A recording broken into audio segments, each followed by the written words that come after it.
Assalamualaikum warahmatullahi wabarakatuh. Perkenalkan, nama saya Yunisa Pratiwi. Di sini saya akan mempresentasikan yang pertama, checklist jurnal internasional. Jurnal yang pertama berjudul Human Moment and Environmental Berry Shape the Emergence of Dengue. Untuk komponen jurnal yang pertama yaitu bagian judul makalah. Judul makalah tidak terlalu panjang atau terlalu pendek, ya. Karena bisa kita lihat judul cukup panjang tapi informatif dan sesuai konteks ilmiah. Namun judul tersebut tidak menyebutkan jenis desain studi atau misalnya modeling studi atau analisis observasional, sehingga kurang mematuhi rekomendasi Strobe untuk mencantumkan desain di judul atau abstrak. Yang kedua, menggambarkan isi utama, jawabannya iya. Judul menyebut faktor lingkungan dan mobilitas manusia sebagai faktor utama, namun judul tidak menyebutkan jenis desain studi. Selanjutnya, judul cukup menarik, iya, karena judul cukup menarik bagi pembaca ilmiah dan relevan dengan isu global penyakit menular. Selanjutnya, judul tanpa singkatan selain yang baku, ya, tanpa singkatan non-baku tidak ditemukan singkatan non-baku dalam judul. Selanjutnya, bagian pengarang dan institusi. Nama-nama ditulis sesuai dengan aturan jurnal, jawabannya iya. Nama penulis lengkap dan institusi sesuai format jurnal. Nama dan institusi ditampilkan lengkap dalam halaman pertama artikel. Selanjutnya, di bagian abstrak satu paragraf atau terstruktur. Jawabannya iya, bisa kita lihat abstrak berbentuk paragraf dan abstrak berupa paragraf tunggal.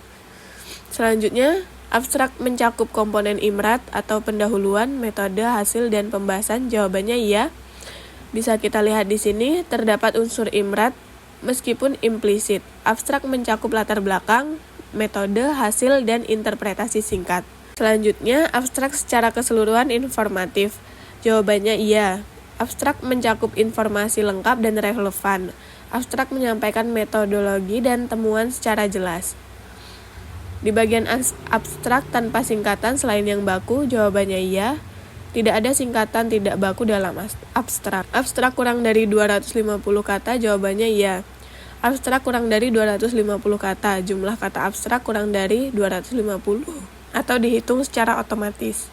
Selanjutnya, bagian pendahuluan. Pendahuluan ringkas terdiri dari 2-3 paragraf. Jawabannya iya. Pendahuluan terdiri dari 2-3 paragraf ringkas. Lebih tepatnya terdiri dari 3 paragraf di halaman pertama. Selanjutnya, pendahuluan. Paragraf pertama mengemukakan alasan dilakukan penelitian. Jawabannya iya. Paragraf pertama mengemukakan alasan studi dilakukan. Penulis menjelaskan konteks pentingnya pengendalian penyebaran penyakit menular baru atau AIDS, inisiatif global seperti IHR, dan kebutuhan memahami faktor-faktor awal penyebaran. Selanjutnya, paragraf berikut menyatakan hipotesis atau tujuan penelitian. Jawabannya iya. Tujuan penelitian dituliskan dengan eksplisit. Tujuan eksplisit disampaikan di akhir pendahuluan. Selanjutnya, didukung dengan pustaka yang relevan. Jawabannya iya. Diperkuat dengan pustaka terkini dan relevan, disertai kutipan pustaka terkini, misal IHR, WHO, CDC. Mereka menyoroti perkembangan demam berdarah secara historis di Amerika Latin, program penghapusan Aedes aegypti, dan data surveillance panjang. Penjelasan ini menghubungkan topik spesifik atau penyebaran dengue dengan masalah kesehatan global sesuai panduan Strobe. Selanjutnya, kurang dari 1 halaman, ya, pendahuluan kurang dari 1 halaman, pendahuluan kurang dari 1 halaman pada layout PDF. Selanjutnya, masuk ke bagian metode, disebutkan desain tempat dan waktu penelitian. Jawabannya iya. Disebut model studi, tempat dan waktu, jelas. Model dinyatakan pemodelan spasial, lokasi Meksiko dan Brazil, waktu 1995 sampai 2019. Selanjutnya, disebut populasi sumber atau populasi terjangkau. Jawabannya iya. Populasi unit analisis adalah seluruh kota Madia dengan data yang tercatat total 8.026. Bisa dilihat di sini. Selanjutnya dijelaskan kriteria inklusi dan eksklusi. Jawabannya tidak relevan. Tidak relevan karena semua data administratif digunakan dan tidak ada seleksi subjek. Selanjutnya disebutkan cara pemilihan subjek atau teknik sampling. Jawabannya tidak relevan. Tidak relevan karena tidak ada pemilihan subjek atau seluruh data digunakan. Tidak ada teknik sampling karena semua kota media digunakan. Selanjutnya disebutkan perkiraan besar sampel dan alasannya. Tidak disebutkan estimasi ukuran sampel karena memakai seluruh data. Tidak ada penentuan besar sampel seluruh populasi digunakan. Selanjutnya, besar sampel dihitung dengan rumus yang sesuai. Jawabannya tidak relevan. Tidak dilakukan perhitungan rumus sampel karena seluruh data digunakan. Selanjutnya, komponen-komponen rumus besar sampel masuk akal. Jawabannya tidak relevan. Tidak ada rumus seluruh populasi digunakan sama seperti poin 21. Selanjutnya, observasi, pengukuran, serta intervensi dirinci sehingga orang lain dapat mengulanginya. Pengukuran dan definisi variabel dijelaskan lengkap. Lihat bagian metode, definisi invasional, sumber data, dan cara klasifikasi serta ada data seperti jumlah kasus, tingkat insiden, variabel iklim, dan metrik mobilitas. Selanjutnya, ditulis rujukan bila teknik pengukuran tidak rinci. Jawabannya iya.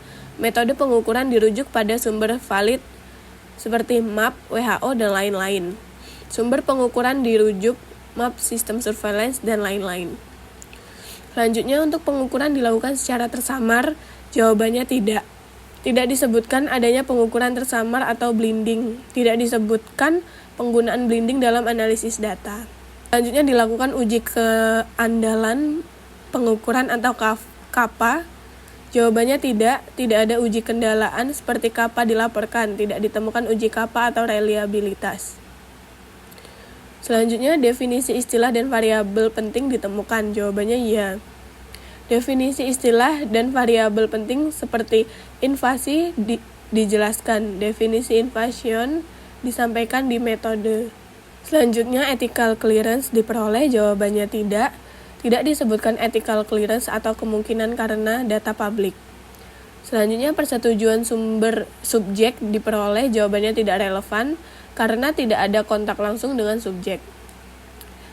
Selanjutnya, disebut rencana analisis batas kemaknaan dan power penelitian. Jawabannya iya. Rencana analisis dan uji yang dipakai disebutkan lengkap. Disebutkan rencana analisis, survival, dan geospasial. Machine learning untuk memetakan kota media mana yang terinvasi setiap tahun. Disebut program komputer yang dipakai. Jawabannya iya.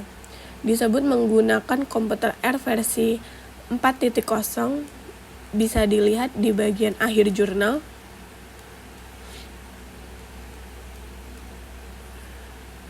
Berikut adalah program komputer yang digunakan. Selanjutnya, hasil disertakan tabel karakteristik subjek penelitian. Jawabannya tidak. Tidak ada tabel karakteristik subjek karena unit analisis adalah kota media. Di bagian hasil, karakteristik subjek sebelum intervensi dideskripsikan. Jawabannya tidak relevan. Karena tidak ada intervensi, jadi tidak relevan. Tidak relevan karena bukan studi intervensi. Selanjutnya, tidak dilakukan uji hipotesis untuk kesetaraan pra-intervensi. Jawabannya tidak relevan, tidak dilakukan uji hipotesis pra-intervensi atau bukan studi intervensi dan karena tidak ada pembagian kelompok.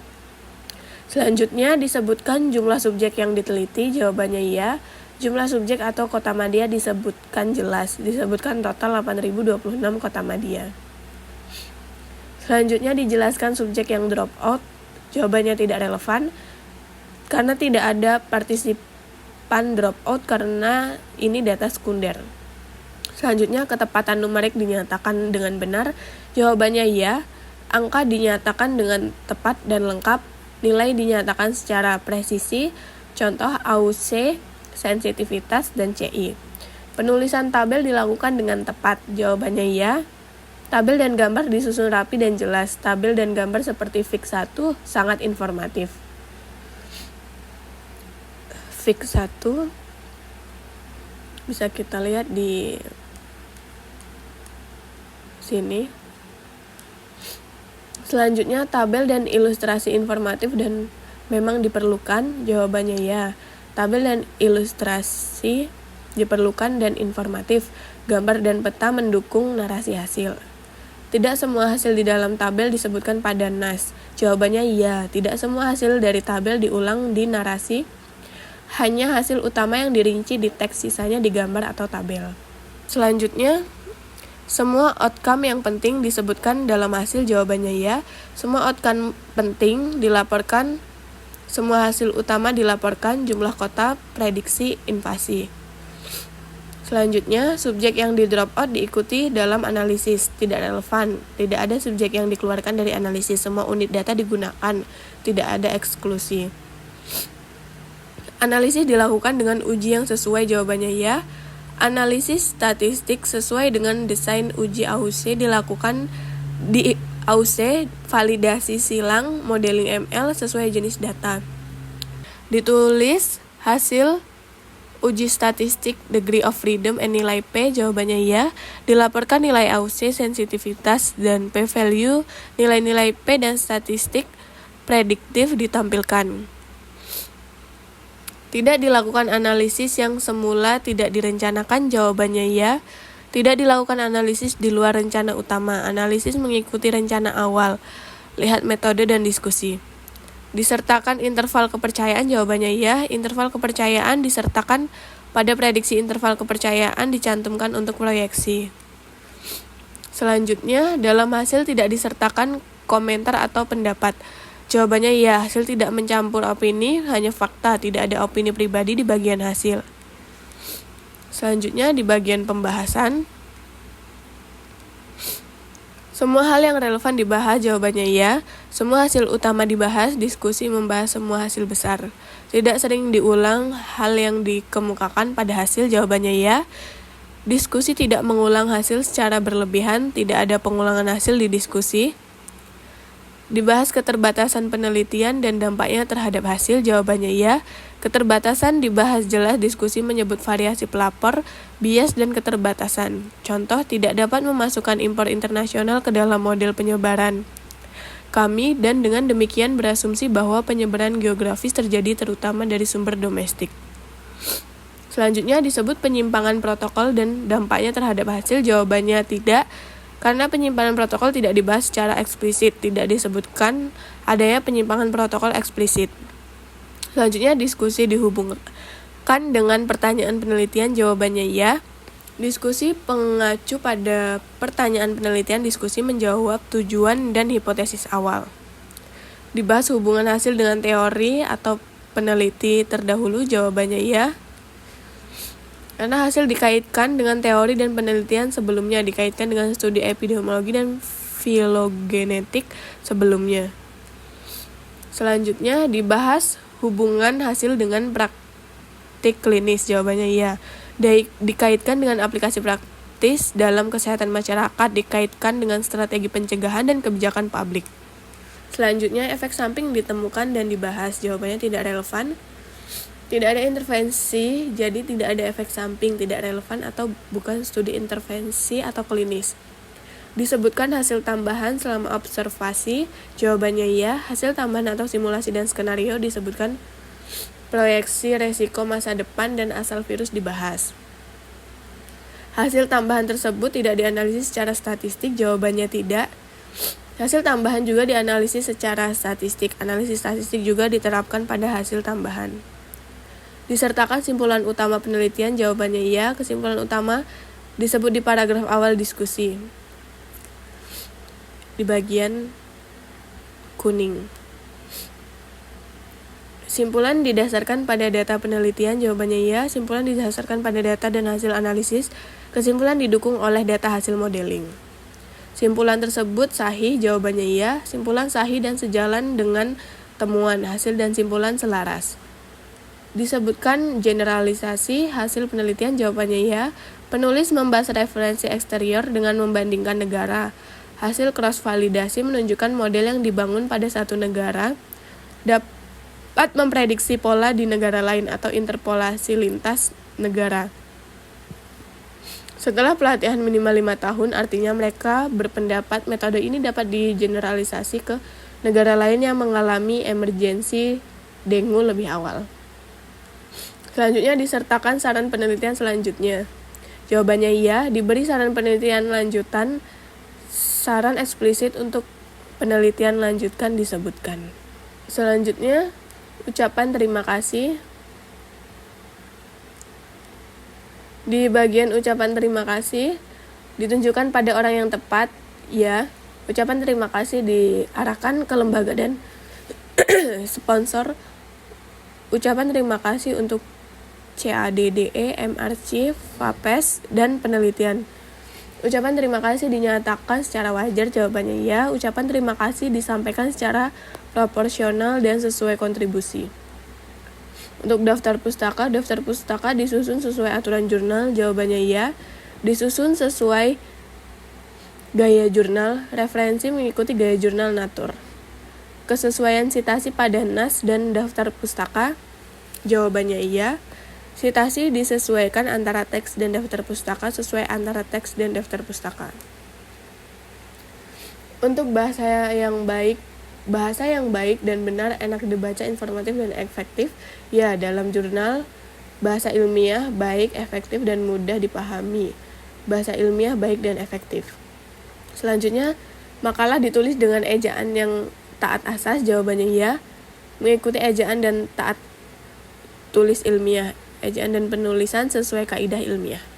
Berikut untuk kesimpulan, secara keseluruhan, artikel ini melaporkan hampir semua item strobe secara jelas dan lengkap. Kekuatan utamanya terletak pada deskripsi detail metodologi dan analisis prediktif yang komprehensif. Kekurangan kecil adalah kurangnya eksplisitnya penyebutan desain studi dalam judul atau abstrak dan pembahasan langsung tentang bias dalam bagian metode. Namun, kekurangan ini tidak mengurangi substansi temuan. Penulis telah menyajikan studi observasional atau modeling ini dengan baik sesuai panduan Strobe. Baik, sekian presentasi saya terkait checklist jurnal internasional yang berjudul Human Moment and Environmental Berries Shape the Emergence of Dengue.